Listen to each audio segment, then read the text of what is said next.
Good morning, everybody. Welcome to PPM Summit, this time virtually from London. The topic for today is biopharma portfolio strategies, where we'll discuss the role of PMOs, how to leverage strategy for best delivery and operational excellence. We'll mention some opportunities and also how to handle and manage risk. Today, we've got full program we'll be running for 2 days. We've got 10 panels, 5 keynotes, and 5 case studies prepared for you. So there's plenty of things to share and to learn. We're super excited to have you. My name is Simona, and I'm a Community and Relationship Manager for WISE Summits. So why I'm opening this conference is that I want to tell you something about the logistics of today. So all the presentations panels are going to be on the stage. For the breaks, we've got breakout rooms ready under the stage button on the side. So if there are some Q&As that we can't handle because of the time or because of the scheduling, then you can continue the discussion among other delegates or maybe with the speakers in the session called Q&As. Then we've got the networking part where you'll get randomly connected to somebody for 20 to 180 seconds. So it's like speed dating on professional level. And then we've got Expo area where you can explore the master classes and get interesting discounts if you decide to purchase. So I could talk for hours, but this is not my place to do so. So I'd like to welcome our chairman, Peter Olwecki. Peter is an independent business consultant with proficiency in project and program management. He has consulting experience from Big Four auditing companies and other consulting companies in the CEE region. He invested, built, and led several agile startups and developed software solutions for large Czech and Slovak banks. So without further ado, I'm leaving the word to you and enjoy today and tomorrow. See you later.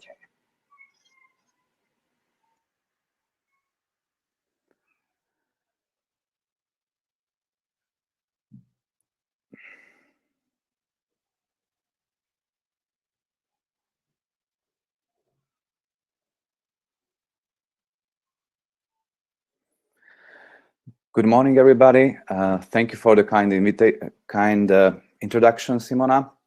Today, I will guide you through the program, and if you have any questions, please write it to the chat next to the screen.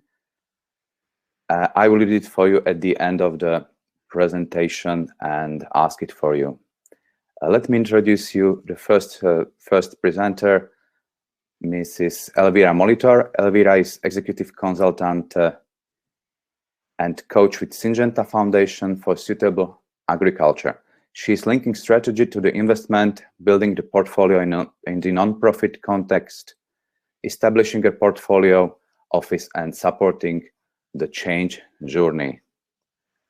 She will present PPM, its rise as management discipline, and how it is driving innovations. Please start, Elvira. Thank you so much for the introduction, Peter, and good morning, everybody.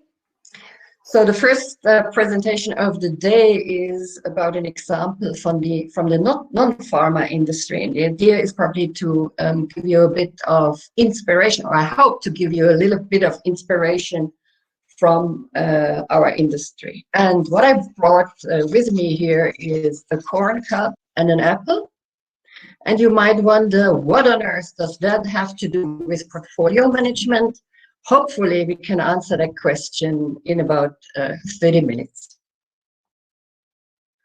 So I said that I am coming from the agricultural industry, whose challenge is to deal with rising population, the fact that many people on this planet still go to bed hungry, while at the same time we are challenged by the loss of land through erosion and also more and more we see the issues that happen with water scarcity. And my experience and background and the case studies and examples I'm using actually come from my work with both the Syngenta Foundation for Sustainable Agriculture that I work with right now, and Syngenta itself as a business. And the foundation looks after these semi-commercial smallholders that need special support and cannot yet compete in the commercial market of producing food and feed, and cannot afford the inputs, whereas Syngenta, of course, is fully professional and a leader in that field. In case you wonder who is Syngenta, I've put our website here. Syngenta is a company that was founded when AstraZeneca of the UK and Novartis of Switzerland decided to combine their agricultural businesses in 2000. In 2016, we were bought by a Chinese company called ChemChina. We are headquartered in Basel. The R&D investment I'm talking about here in Syngenta is about 1.3 million per year. Syngenta overall has about 28,000 employees in 90 countries. Our turnover in 2019 was 30.6 billion, and you can already see that the investment in R&D is about 10% of that. The foundation that I currently work for has been founded 40 years ago, and the innovation portfolio in that area is much smaller. We have about 200 staff in Asia and Africa. Our project investment is only 30 million, and we manage 150 projects. So that's about the background. Now, the question I would like you to consider as we move is what do you think are the enablers, precursors, and prerequisites for project portfolio management? And why I'm asking that question? I'm asking the question, or I'm making that point, because I had to learn it the hard way that project portfolio management, which I've depicted here on the right-hand side, this area, and you'll see that sign here, which you're going to see through the presentation more, is actually linked to clearly the vision, the mission, and the strategy. It will be given a budget. It is constrained by the resources, and it also needs to live next to the permanent organization. So these links, and partially also the precursors, need to be taken into consideration. The most important enabler and precursor is the strategy, because the portfolio process is basically one of the strategy processes. It translates the strategy into projects and programs, which will then deliver any company's products, services, outcomes, and impact.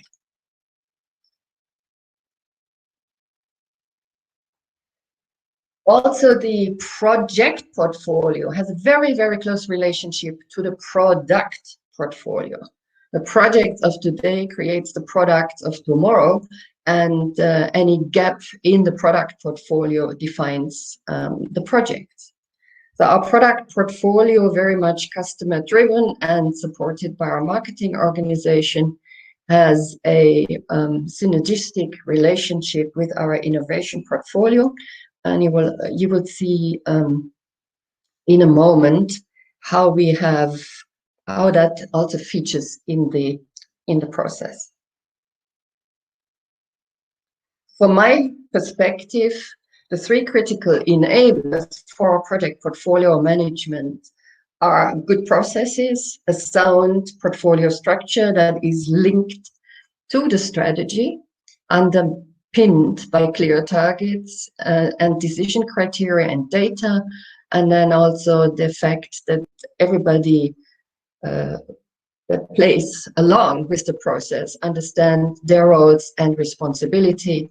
And to my to my experience, that greatly also defines the decision quality.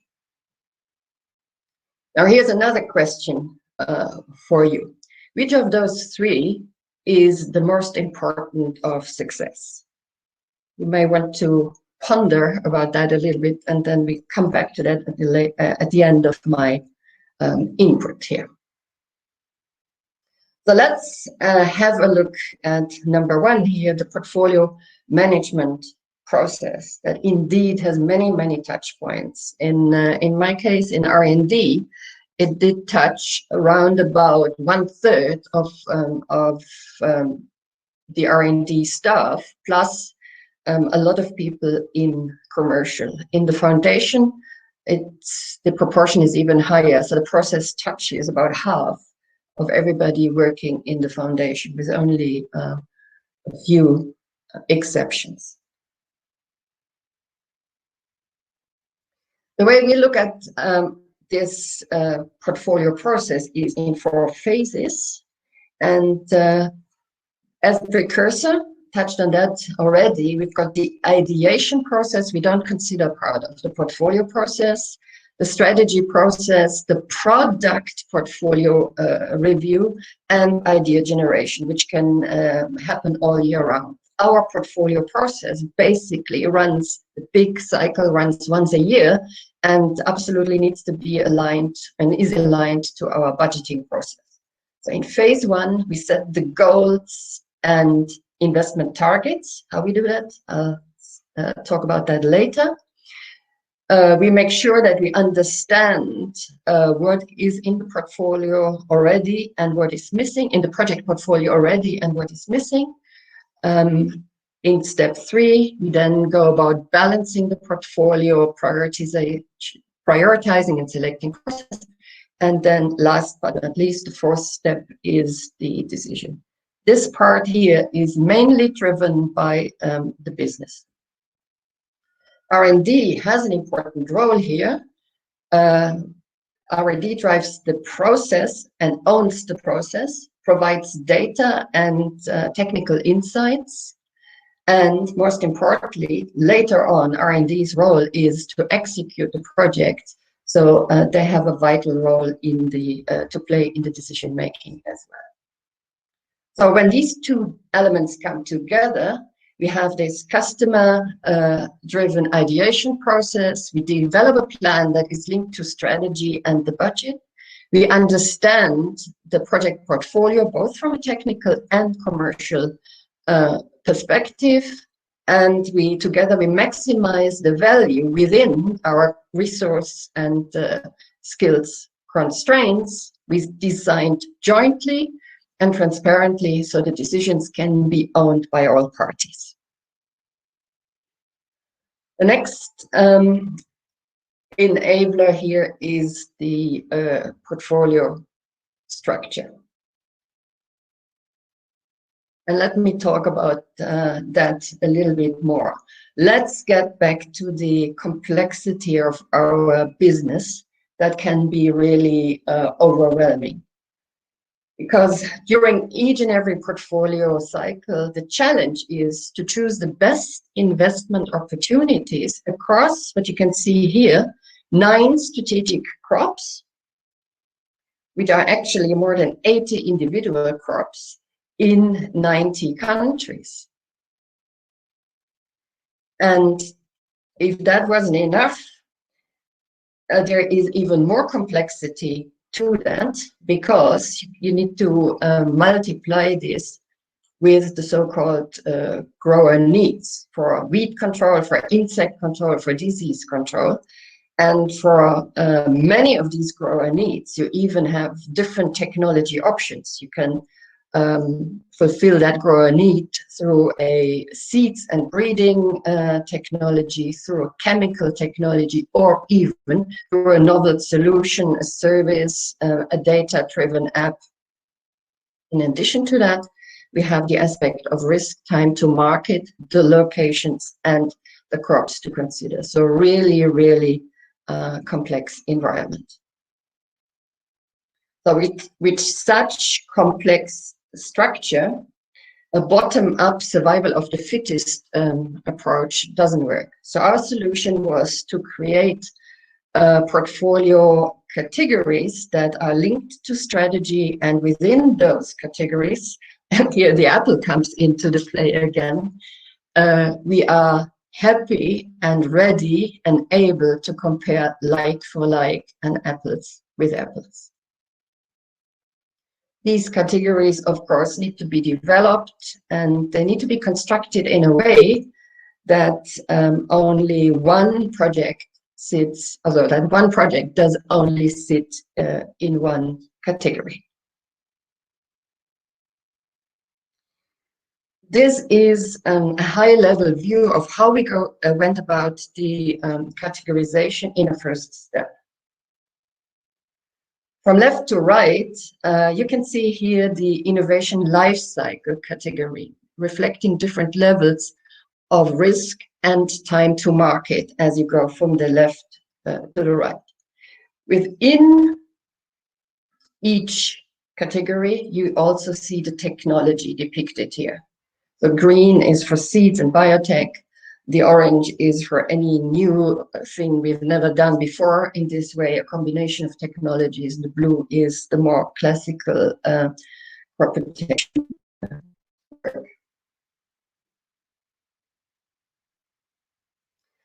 I cannot go in total detail on how exactly our portfolio structure did look like at the end, but I can explain what we did to go from overwhelming, complicated, and still nice to do portfolio analytics on. You can do the portfolio analytics in how many ever ways you wish.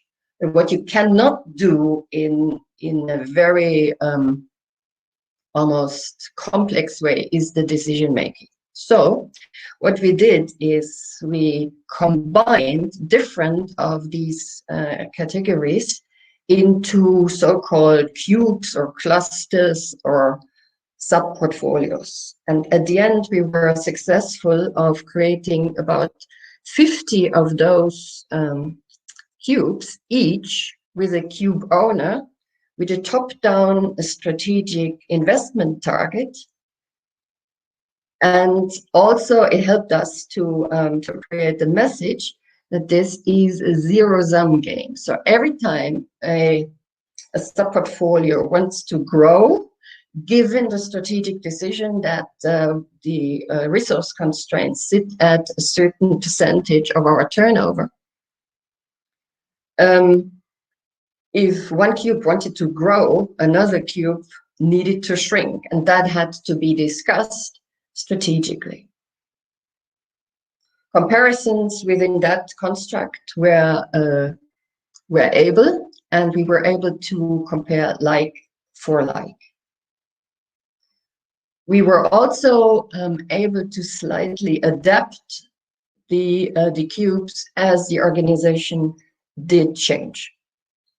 Really important here to make that match between the organization and all these technical or more abstract attribute-driven cubes to get to a point where you can decide and execute your decisions. We then went on and set targets and also worked up decision criteria.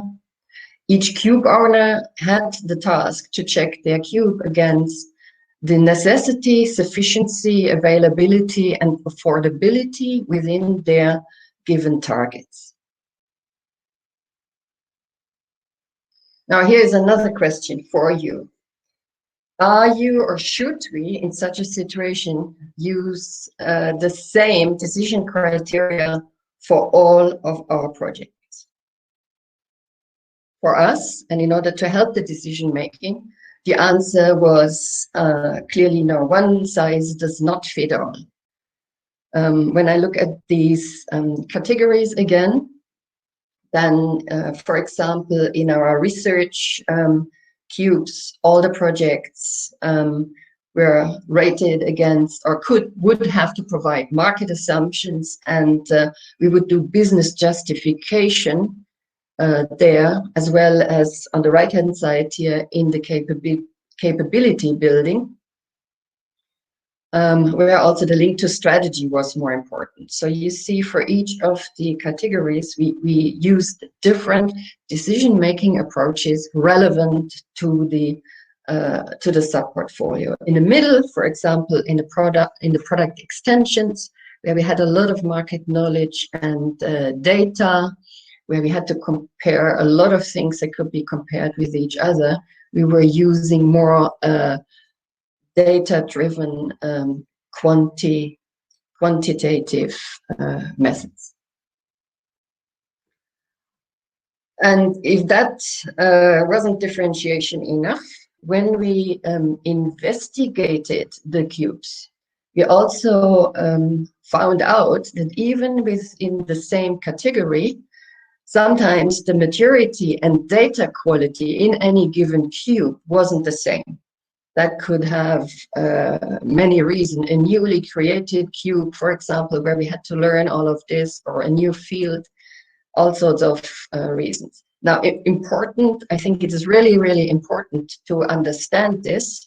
And you see that depicted on the left-hand side here. The darker the blue, the more mature and complete the database is. So the decision making method we were proposing for the respective cube had to resonate with the maturity and the data within the cube. On the right-hand side here, I have some more comments that I'm not going to go into right now that have to do with optimization method, but you have the privilege to have Richard Bainey speaking to you today, who is the guru in this field, and he can, of course, go much deeper here. Last but not least, the roles and responsibilities in the portfolio need to be clear, and people need to understand what is expected from them and by when, which impacts the decision quality to a big deal.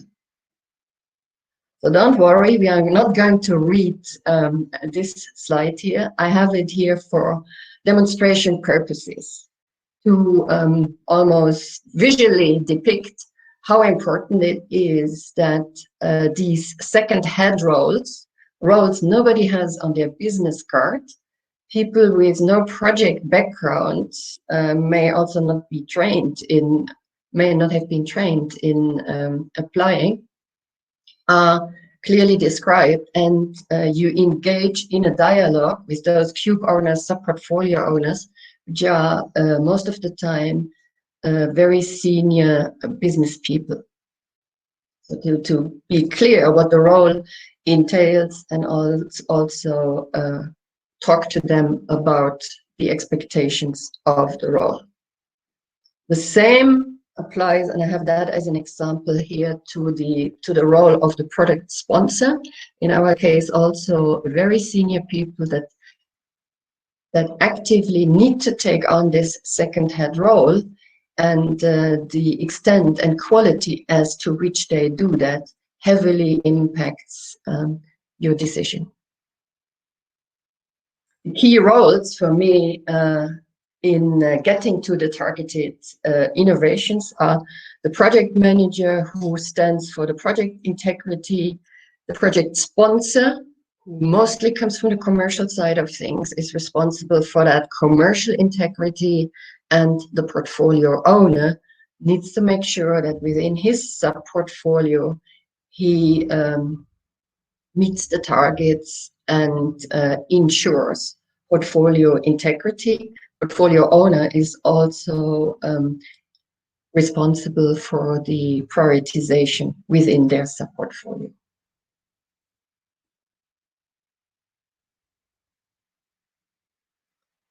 So I hope I could have given you some inspiration from another industry on how project portfolio management enables targeted innovation through an annual portfolio definition cycle, supported by portfolio categories, targets, and a clear view on criteria and high quality data enabled by our people.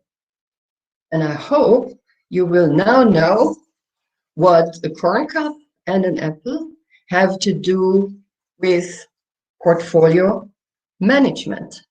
And I think we have a few more minutes left now to start the discussion. Maybe a good question to start with is, which of the three enabler is the most important for success from your perspective? Thank you for your attention so far. It was a pleasure to be here. Thank you very much, Elvira. And are there any questions? Please feel free to write it in the chat. I would like to ask about the touch points. Can you give me some examples of touch points you've mentioned in the presentation? Touch points in terms of the process or in terms of the people? Terms of process first. Yeah. Let me go.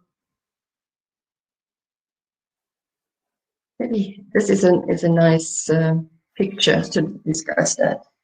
So there is clearly a touch point to the strategy process. So it is very hard to come up with portfolio categories if the strategy isn't expressed in a way that you can link your portfolio categories to the strategy. And the strategy process and its timing and the way it is written has an important impact. Another touch point is the budgeting process.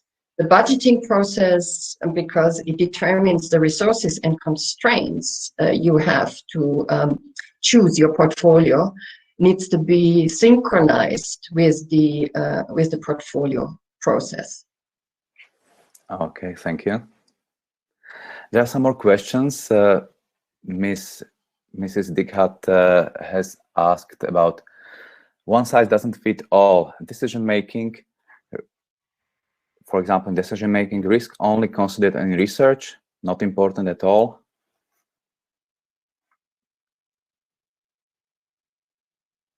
Say that again. It's not risk only considered. Is risk only considered in research, not important for all? Is the question. Risk is important for all. I've just depicted slightly different here. If you, and I hope you can see my slide, can you? I do. Yes, you can. So if you look at the ENPV here, which is the risk-adjusted NPV. So risk is clearly considered here, and we are working it into a risk-adjusted NPV. I've put it up here more than here because, and that is how we also we did it in research. We considered it more from a strategic perspective and not so much quantitatively here as in the business case. Here in the capability building, it was not so much in the forefront of the thinking. And capability building, for me to explain that again, that is where the decisions were made by R&D, which technology to invest in, even as a precursor to being able to do research. Okay, thank you. There are 3 more questions, but we are going to start another session. We have created between sessions a Q&A session. We can continue there if you have questions. Thank you very much for your presentations, and shortly we should start with the next presentation with Martin Mazzetti, and she's got Keynote Roadmap to PPM Success. Always have a vision. Thank you very much, Elvira, and see you later. Bye-bye. Thank you. Bye-bye.